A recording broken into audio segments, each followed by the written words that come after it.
Viernes na, kabarangay! It is now Friday! Hey! Mga kabarangay, at good morning sa inyo dito sa programa What the Friends! Mga kabarangay, isang magandang umaga po sa inyo. Araw po ng Viernes na naman! Mga kabarangay, no?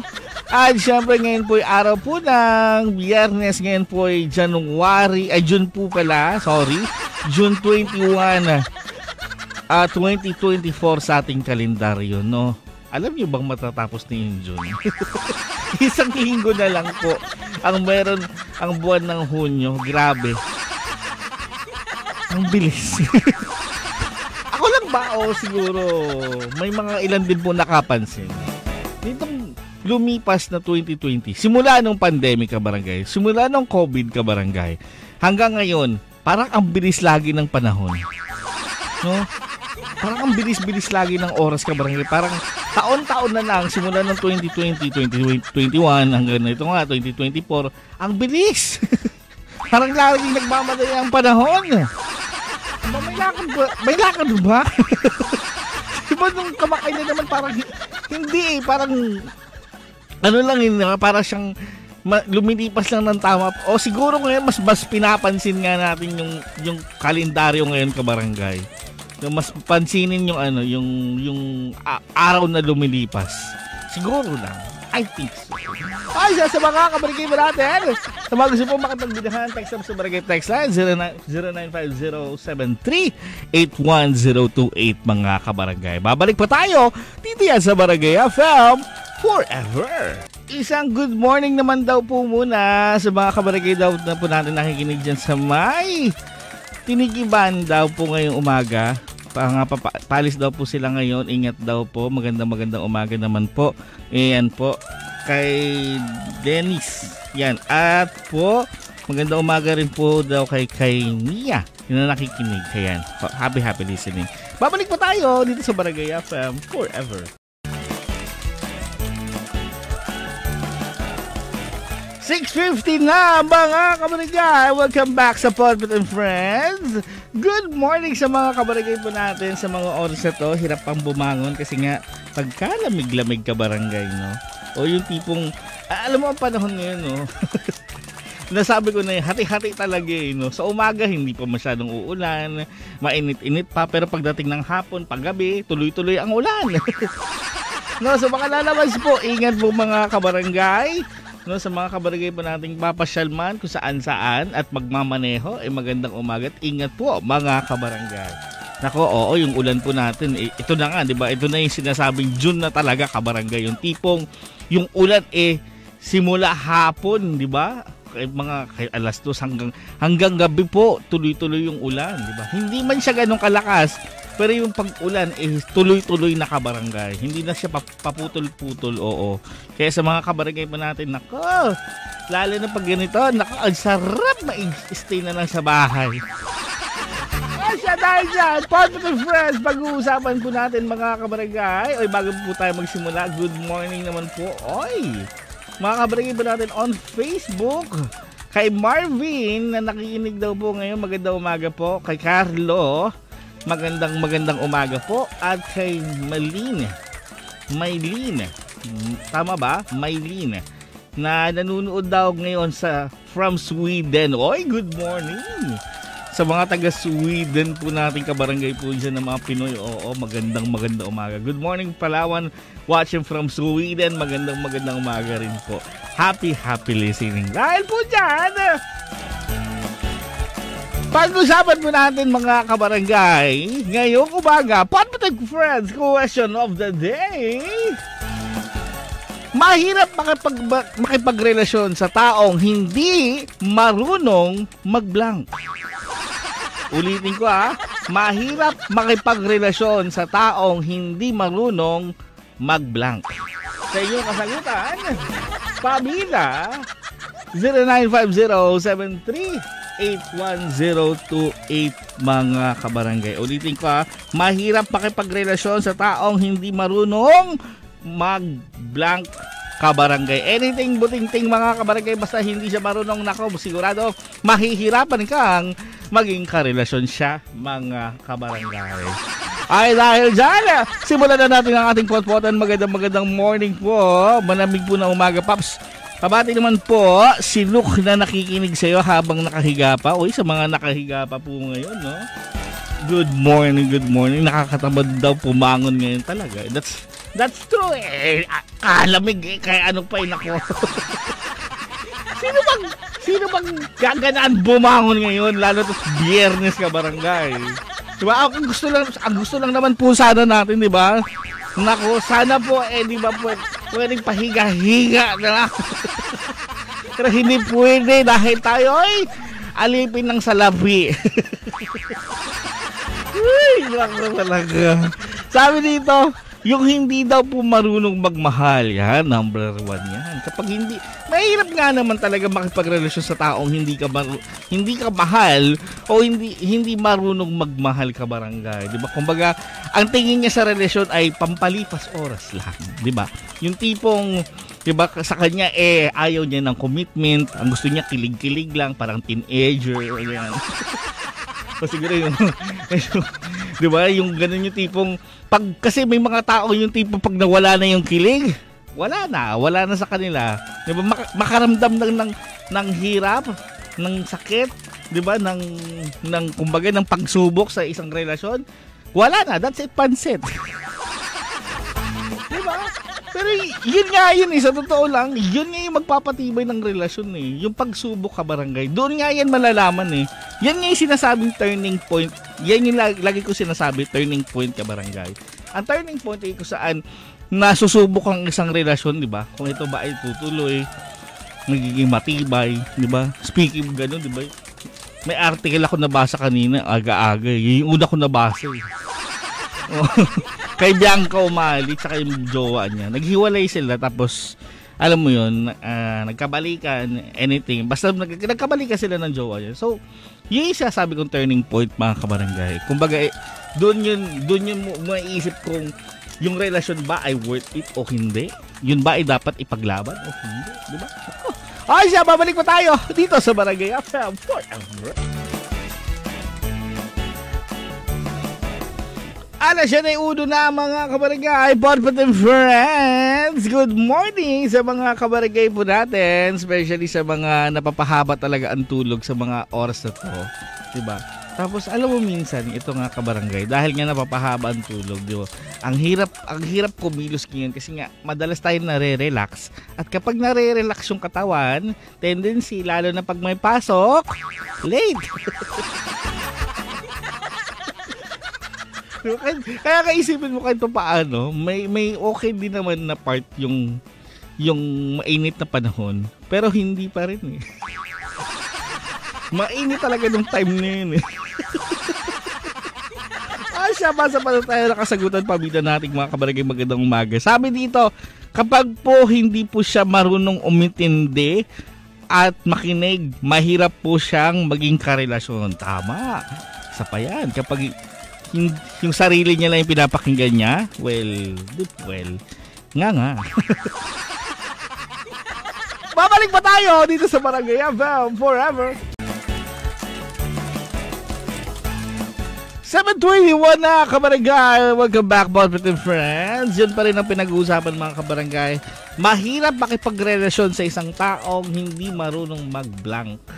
Sa inyong kasakutan pamida, 0950-738-1028 mga kabarangay. Kay Achi daw and kay Bayaw, Apple and kay Ian, kay Johnny, kay Eve, kay Willie, kay Jerry, ayan, Blessed Mary and Saint Joseph yun. We pray amen. Ayan, kay Vivian daw, good morning daw sa mga kabarangay po nating mga nakikinig po ngayon. Happy listening po. Sabi dito galing from Marilyn, good morning Papa Kulit. Mahirap makipagrelasyon sa taong hindi marunong mag-unawa. Isa pa yan. Pag hindi yan marunong, ay naku talaga. Kasi ang relasyon mo kabarangay, di ba? alam niyo yan, di ba, sa mga kabarangay po natin, hindi nyo na kailangan kumuha ng away kabarangay. Darating at darating yan. May problema po talaga. Lalo na may mga kabarangay po tayo na kung saan, syempre may mga sarili tayong problema. Di ba, merong tinatawag na sariling problema at meron ding relasyong problema. Ngayon, sometimes, syempre may mga kinakaharap tayo sa buhay na tayo lang mag-isa. Ngayon, may mga tao hindi nakakaintindi ng problema ng iba kasi nga, sarili lang nga na iniisip. Hindi inuunawa. Diba? Anong pagsilbi nyo kung nagkarelasyon kayo kung hindi kayo nagkakaunawaan? Diba? Ano pa yun? Ano yung dekorasyon nyo lang yung relasyon nyo? Diba? Ay naku. Sabi dito, mayroon makipagrelasyon sa taong hindi marunong magluto, Papa Colette. Ay naku. Lalo na yung yung tipong, yung mga simpleng bagay sa bahay hindi kayang gawin. Pero imposible naman eh. I think lahat yata ngayon, ng mga bagong magulang ngayon, imposible na hindi naturuan. I mean, siguro may mga hindi marunong magluto, pero yung gawaing bahay, imposible. Kasi yung mga batang 90s kabarangay, alam nyo, kaya po sila talaga natuto. Kasi papaluin ka eh. Kabataan days, pag hindi ka sumunod, papaluin ka eh. Sino hindi matuto yun? Babalik pa tayo dito sa Barangay FM Forever. 7:30 na kabarangay. Welcome back sa Podpet and Friends. Magandang umaga sa mga kabarangay po natin. Sa mga nakalimutan mag good morning. Hindi nakapag good morning, away bigla eh. Hindi mo na ako mahal, no? Hindi ka man lang nakapag good morning. Nako, sabi ko rito, magandang umaga po. Kapag hindi po siya marunong maglambing, lalo na po pag nagtatampo ko, wag na po. Gusto ko po yung lagi po akong nilalambing. Woy! Uy, nako, sa mga gusto laging nilalambing, good morning po sa inyo kabarangay. Babalik pa tayo dito sa Barangay FM Forever. Maganda umaga, welcome back Podpet and Friends. 7:50 na po ngayong morning. Good morning sa mga, especially sa mga mag-asawang nag-aaway sa Facebook. Hindi ko po alam bakit po kayo dyan nag-aaway. Hindi nagpaparinigan sa Facebook, di ba? Hindi man lang itag, pag-anitag mo, hindi, pero ay naku, yung mga nag-aaway po on Facebook, lalo na yung mag-asawa, kung kayo po mag-aaway po kayo, gawin yung pribado po yan. Hindi po sa Facebook kayo nag-aaway, huy. Oo, tama yan, magkakaayos po kayo. Diba, mas, lalo yan nang sinira yung pamilya nyo kabarangay. Tama yan. Diba? Doon nagpaparinig yung mga ng eme ng kabitbahay. Diba? Nandun yan, nagpaparinig sa Facebook. Kasi pala, wala naman palang Facebook yung kapitbahay. Siya, yun pa rin na pinag-uusapan ngayong umaga mga kabarangay. Pinag-uusapan ngayon, pinag-uusapan mga kabarangay, kung hindi marunong ang iyong karelasyon sa ganitong bagay, mahirap po siyang mahalin. 0950-738-1028 mga kabarangay. Sabi dito, dekorasyon na lang po sa media yung relasyon, yung tipong sweet sa FB, nag-aaway naman sa bahay. Well, ganun talaga. Pero okay na yun. Okay na yun. Yung mag-away kayo sa bahay kaysa naman mag-away pa sa Facebook. Imposible kasi talaga yung imposible ang isang relasyon na walang away. Oo. Pero sana 'di ba? Ito na lang pinagdarasal ko sa lahat ng mga kabarangay po natin, 'di ba? Sana hindi man lang lagi, 'di ba? Pero kasi Hindi talaga mawawala yun eh. Hindi talaga mawawala yun eh. Hindi talaga, as in, hindi siya mawawala, kabarangay, yung ano. Sabagay, kasi parang ano, no, yung iba kasi, kabarangay, especially yung mga, ano, lodis nating mga magkarelasyon, di ba? Yung pinapakita talaga lagi, yung masaya sila, di ba? Ganito, ganyan. Di ba? Yung parang, ang perfect ng relasyon. Tapos pagtingin mo, yun pala, di ba? Pero, dapat isipin din natin, talagang, imposibleng hindi sila nag-aaway. Napaka-imposible nun. Di ba? Parang wala akong narinig na relasyon na walang away, kabarangay. At importante din kahit papaano ang away kasi ito ang idea ko sa away, kabarangay. Pero sana ganito rin ang magiging idea nyo. I-share ko lang sa inyo. Ang away kasi, kabarangay, kasi it's a difference of idea. Pag iba-ibang ano yan ng idea. Ngayon, the reason why siya mahalaga is you to hear yung idea ng isang tao at unawain siya. Yun. Okay? Sana yun yung maging produkto ng away. After mag-away, sana maintindihan yung isa't isa. Kaya nga kasi nag-aaway yung tao, kabarangay. Kasi nga, iba-iba yung idea nila. Iba-iba yung iniisip nila. Meron silang prinsipyo sa buhay. Meron silang, diba, meron silang goal. At minsan yun, yung mga goal na yun at prinsipyo sa buhay, yung mga ideas na yun, nagkakasalungat, hindi nagtutugma, na nagbabagsak sa away, kabarangay. Diba? So, sometimes, sana, diba, after ng away, diba, after ng ano, sana magkaintindihan, diba, mas makilala mo pa yung tao. Siya ganito, ganyan pala, pag may nangyaring ganito, hindi niya pala gusto niya pala, or hindi maganda yung reaction niya, di ba? Yun yung resulta ng away na dapat, kasi ibang relasyon pag nag-away, para lang sa for the sense lang na manalo, di ba? Yung may mga ganong relasyon yung gusto lang nila yung manalo sa usapan, hindi yung para intindihin yung partner, kabarangay, which is really sad. Oo. Sabi dito, kapag hindi po marunong magpakilig si partner, yung tipong ginawa mo ng lahat, hindi ka pa niya pinapakilig, mahirap din po yun papakulit. Yung walang lambing sa katawan. Pero kasi ang way ng ang pag-show ng pagmamahal ay iba-iba din eh. 'Di ba?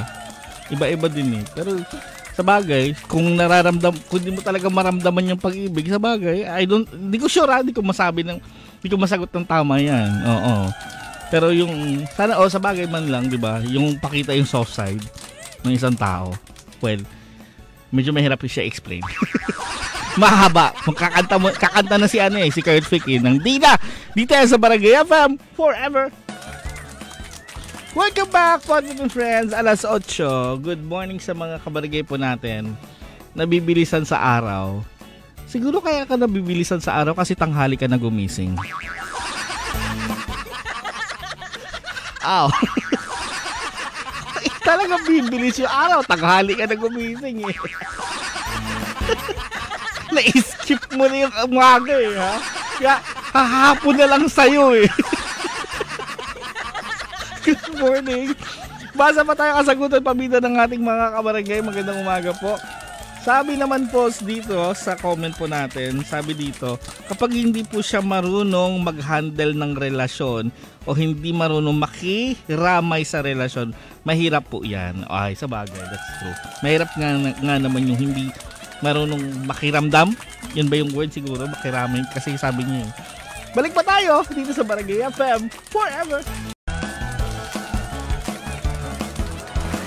It's 17 in the morning. Welcome back sa Positive Friends. Magandang umaga sa mga kabarangay po natin. Ano pala ngayon, no? Tawag nila doon, Summer Solstice ang tawag nila. Oo. Kung saan, kung tama ako, correct me if I'm wrong, pero ang sabi nila, ngayong araw po ng Hunyo 21, 2024, ito daw yung pinakamahabang araw. Mas mahabang araw kaysa sa gabi. Oo, mas mahaba po ang araw kaysa sa gabi ngayong araw po ng Friday. Akala ko araw-araw yun. Feeling ko mahaba lagi ang araw eh. Parang feeling mo hindi natatapos yung buong araw, di ba? Oo, pero ngayon yun, yung summer solstice na tinatawag. Yung ano eh, yung kumbaga mas mahaba yung araw kaysa sa gabi mga kabarangay.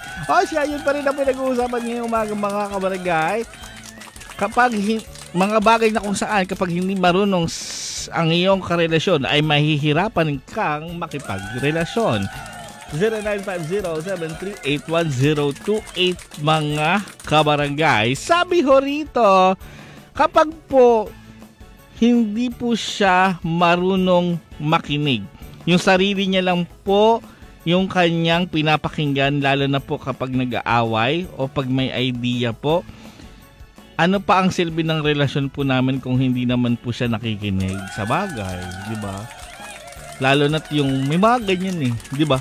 Ganyan, may ganyang girl na version, may lalaking version. Hindi nakikinig kasi feeling nila, di ba? Yung idea lang nila yung tama, yung nasa utak lang nila yung tama, di ba? Sana hindi ka nakapagrelasyon. Hirap mo. Sabi dito, pamilya naman nila ang sarong kaisay. Ingat ko pa palagi, pare ko sa mga song na ikaw lang talaga. Kaiksagay po pala sa mga taga-Irawan, magandang umaga po sa inyo. Babalik pa tayo, hindi yan sa Barangay FM forever. 8:26 na ngayong umaga. Welcome back sa Potpot and Friends. Good morning sa mga kabarangay po natin. Buwabiyahe po ngayon, pa norte, pa south. No? Good morning po sa inyo. Sa mga sumasakay po ngayon ng multicab, ng bus, ng van, good morning din po sa inyo. Sa mga kabarangay po natin, alam mo, ito lang may gusto akong i-share sa inyo kabarangay. Especially yung mga sumasakay po ngayon, yung mga konduktor ng ng mga tawag dyan, charing ng bus. Dapat po, yung mga sasakay, bago po sumakay, dapat magkaroon ng seating arrangement po dyan kabarangay. Oo, magkaroon po sana ng seating arrangement ang mga kabarangay po nating mga sasakay po ng bus at ng van. Ang rason ko po kung bakit magkaganon, kasi may mga magkarelasyon po na nakikita ng mga single. Nakikita po nila, ano ba yan, sa harapan ko naglalambingan. Kaya dapat po, yung konduktor, kung sakali man po, di ba may papasok po na biyahero, na pasahero, di ba bago pumasok doon, tanungin mo kung single o may jowa. Yung may jowa, sa likod. yung single sa harap. So, may unahan konti. Para hindi makita ng mga single yung mga naglalambingan na magjowa. Oo. Masasaktan lang eh. Maawa din po kayo sa mga sa mga single. Diba? Nahihilo na nga. Nasasaktan pa. Nako, good morning! Isang magandang umaga po. Sabi ho rito, kapag po yung karelasyon ko po, hindi po marunong ay, patay. Hindi naman po ako mahirapan, pero okay lang. Pwede sabihin. Napapagalitan na po eh. Siya, balik pa tayo mamaya dito sa Barangay FM. Oras ba natin? 8:28 ngayong umaga.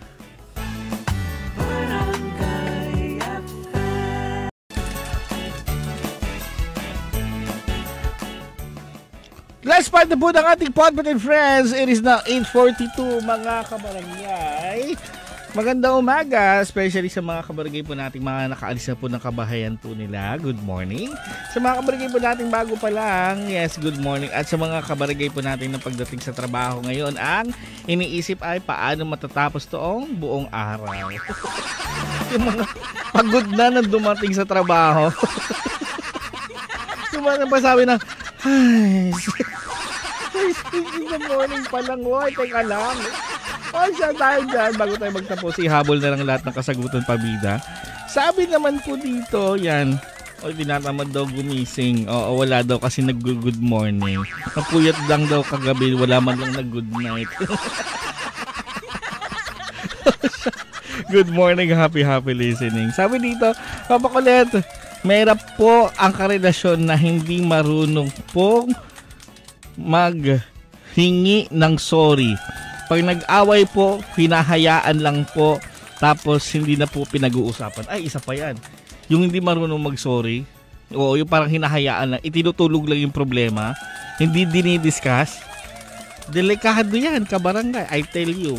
Ano yan, nagpapatong-patong po yung problema pag ganyan. Yung tipong pag hindi, hanggang sa na-immune na lang po, kabarangay. Delikado yan. That's really risky sa mga Kaya, 'di ba, kahit wala kang kasalanan, Brad, mag-sorry ka. Ay, siya mga kabarangay, wala na po akong oras. Maraming salamat po. Bukas mo ulit magkarinigan ako nyo Papa sa umaga, Papa Kulit on the radio. Dito yan sa Barangay FM. Forever!